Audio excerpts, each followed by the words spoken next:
యేసుని ప్రేమ ఛానల్కి స్వాగతం. దయచేసి ఈ ఛానల్ని లైక్ చేయండి, షేర్ చేయండి, సబ్స్క్రైబ్ చేయండి.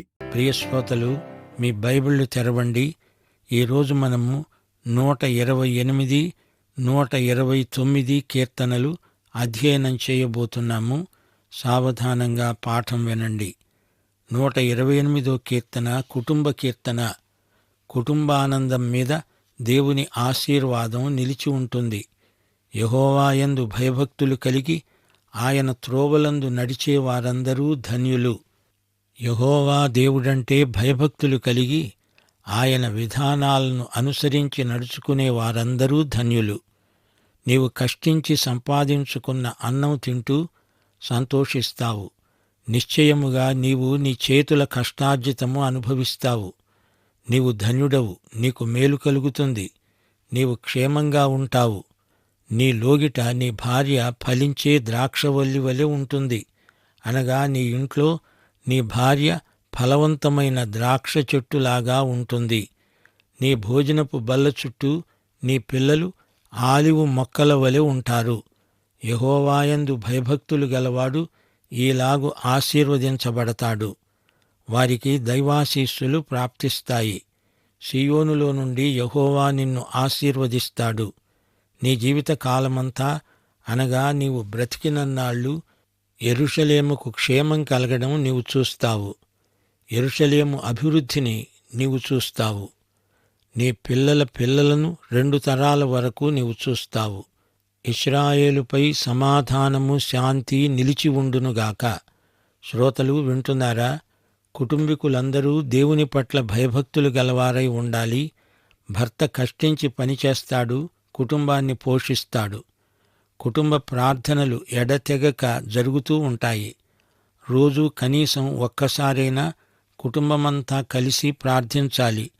కుటుంబ కేంద్రమందు అదిగో భోజనపు బల్ల. తల్లిదండ్రులు యేసు ప్రభువును ప్రేమిస్తారని పిల్లలకు తెలిసి రావాలి. కుటుంబంలో భక్తికి అనుకూలమైన వాతావరణం ఉండాలి. కుటుంబంలోని ప్రతి వ్యక్తి దేవునితో సరైన సంబంధం కలిగి ఉండాలి. అదే సమయంలో ఒకరితో ఒకరు మంచి ప్రేమ సహవాసం కలిగి ఉండాలి. అలా ఉంటే అదే ఆదర్శ కుటుంబం. సమస్యలన్నీ తొలగిపోతాయి. ప్రియ శ్రోతలు గమనించండి. పతనానికి ముందు పరదైసు మానవ కుటుంబం. పతనం తరువాత కుటుంబమే మానవుల పరదైసు అయింది. అంటే అది మన చేతిలో ఉంది. అయితే పరదైసు అవుతుంది, లేదా అది నరకమే అవుతుంది. మరచిపోకండి శ్రోతలు. దేవుని యందు భయభక్తులు కలిగి ఆయన త్రోవలందు నడిచేవారు ధన్యజీవులు. క్రీస్తునందున్న వారే ధన్యులు. మిగతా వారందరూ అన్యులు. 128వ కీర్తన పెండ్లిపాట. ఈ కీర్తనలో ఒక ఆదర్శప్రాయమైన మాదిరి కుటుంబం చిత్రణ మనకు కనిపిస్తుంది. భర్త దేవుడంటే భయభక్తులు గల మనిషి, కార్యసాధకుడు. అతని భార్య ఆదర్శ గృహిణి. ఇంట్లో ఉంటూ ఇంటి పనులు, పిల్లల పెంపకం మొదలైన బాధ్యతలను చక్కగా నిర్వర్తిస్తుంది. పిల్లలు ఆరోగ్యంగా, పుష్టిగా ఉన్నారు. దేవుని దీవెన కుటుంబమంతటిపైన నిలిచి ఉంది. దేవుడంటే మనకు పవిత్ర భయం. ఆయన మార్గంలో నడవడానికి దేవుని భయమే మనకు గొప్ప ప్రేరకం. ఆయన చెప్పినట్లు చేయకుండా మేము భక్తులమని చెప్పుకోవడం కేవలం వేషధారణ.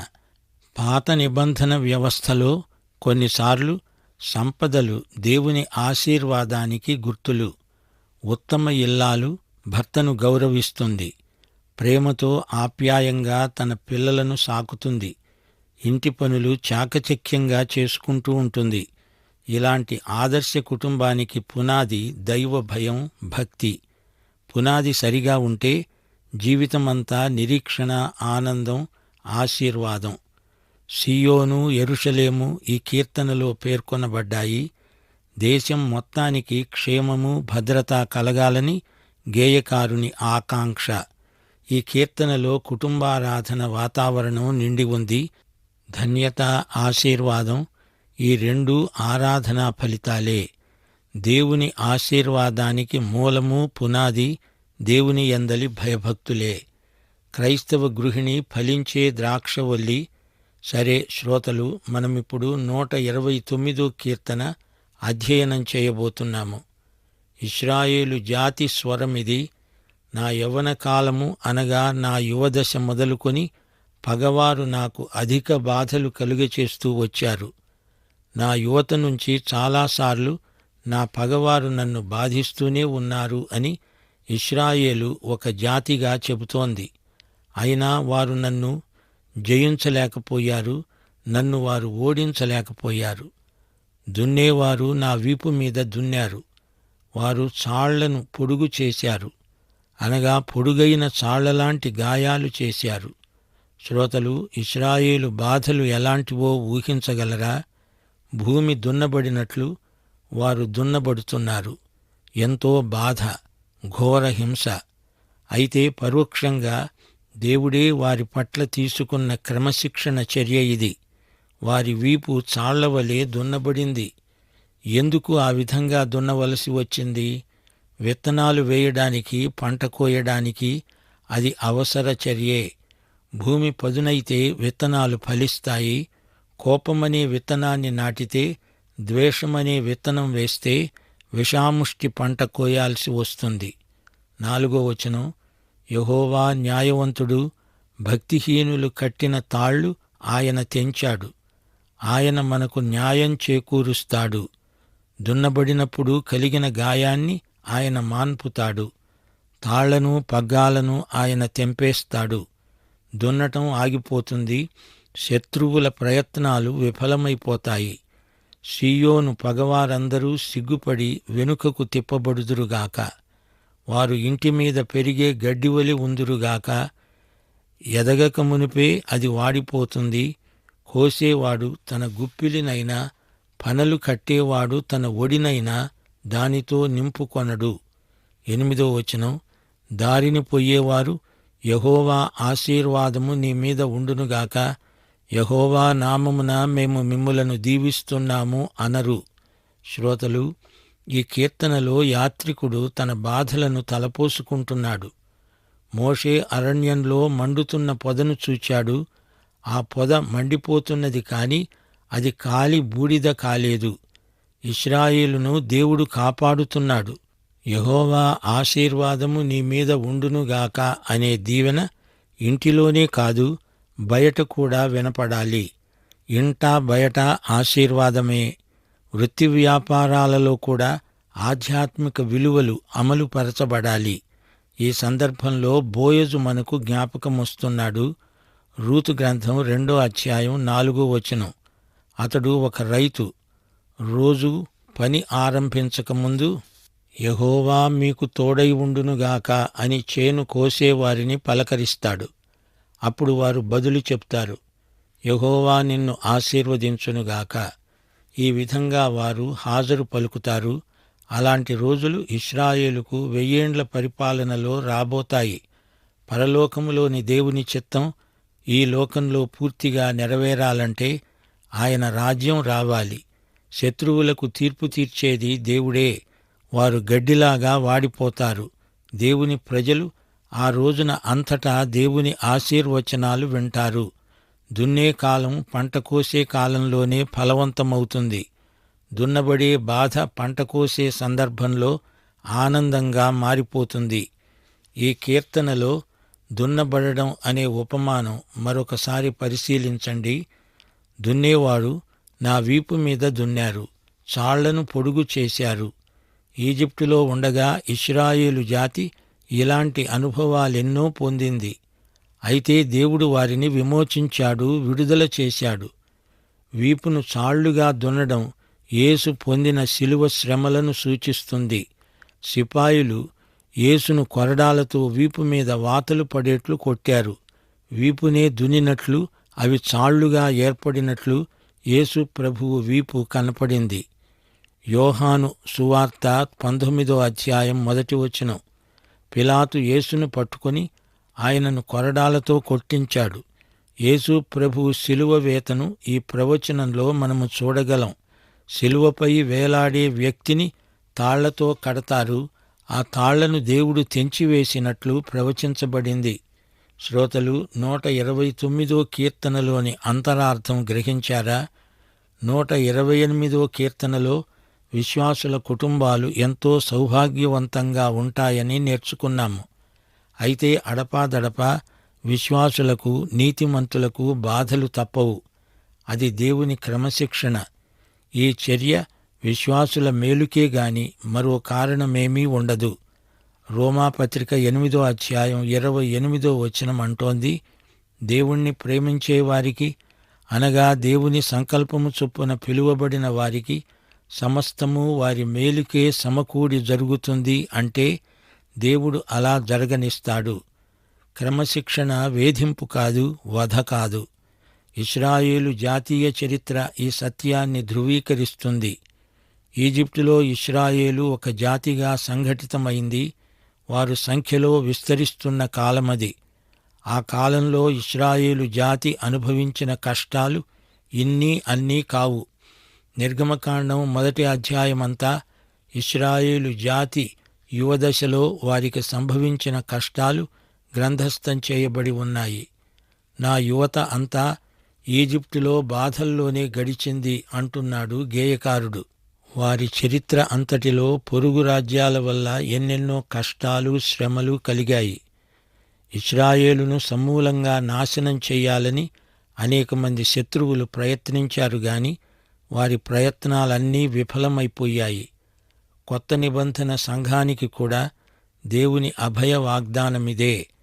మత్తయి సువార్త 16వ అధ్యాయం 18వ వచనం, ఈ బండ మీద నా సంఘాన్ని కడతాను, పాతాళ లోకద్వారాలు దీని ఎదుట నిలువలేవు అని సంఘ ప్రభువైన యేసే స్వయంగా చెప్పాడు. ఇశ్రాయేలు నిలిచి ఉన్నదంటే వారి స్వంత నీతి న్యాయాలను బట్టి కాదు, అది యెహోవా న్యాయమే, ఆయన నీతే. ఆ మాటకొస్తే వారి విడుదల వారి స్వంత పని కాదు, అది దేవుని కృపే.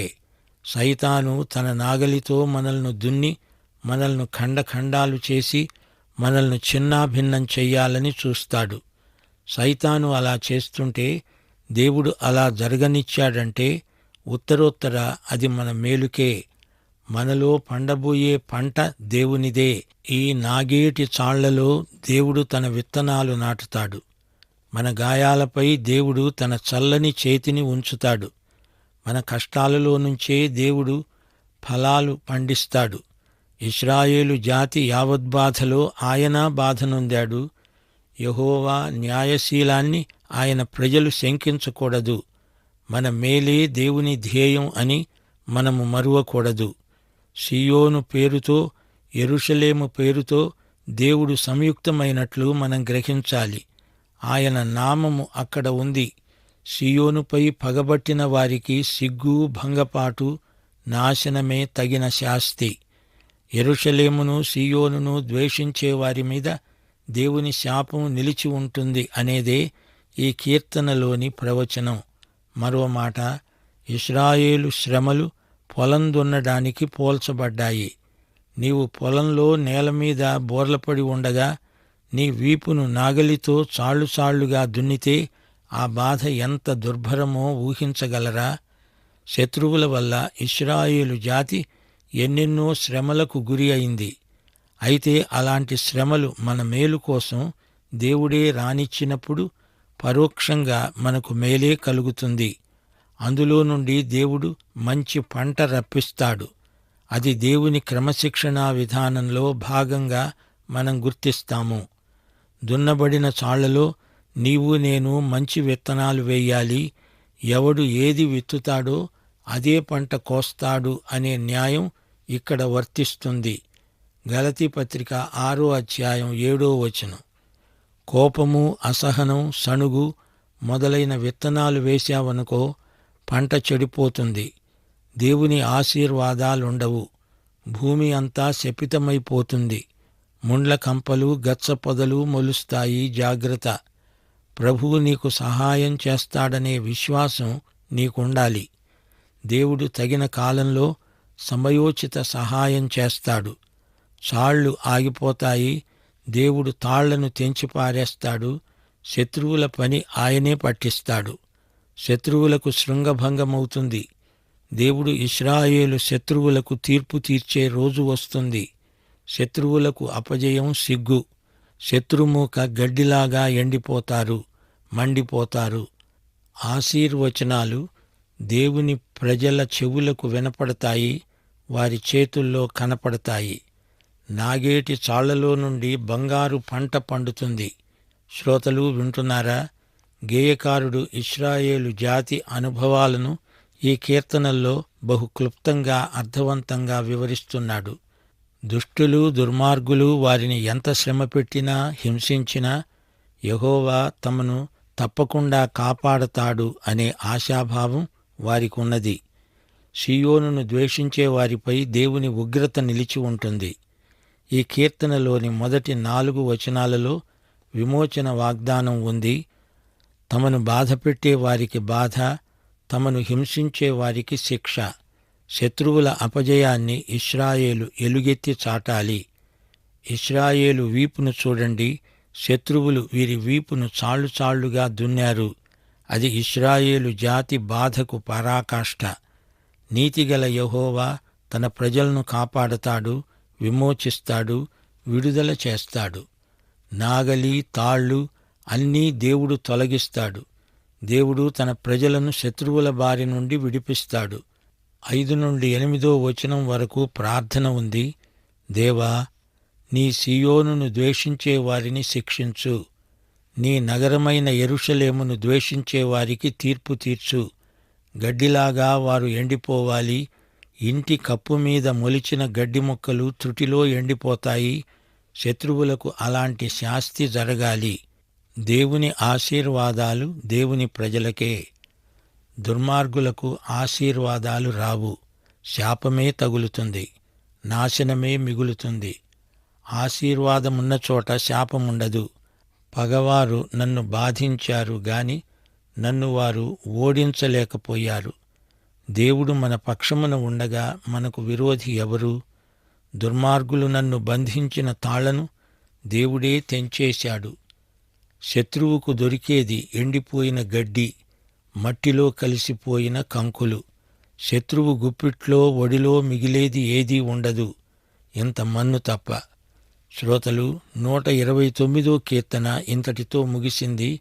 ఈ సందర్భంలో శ్రమలను గురించి మా శ్రోతలు జ్ఞాపకముంచుకోవలసిన కొన్ని వాక్య సత్యాలున్నాయి.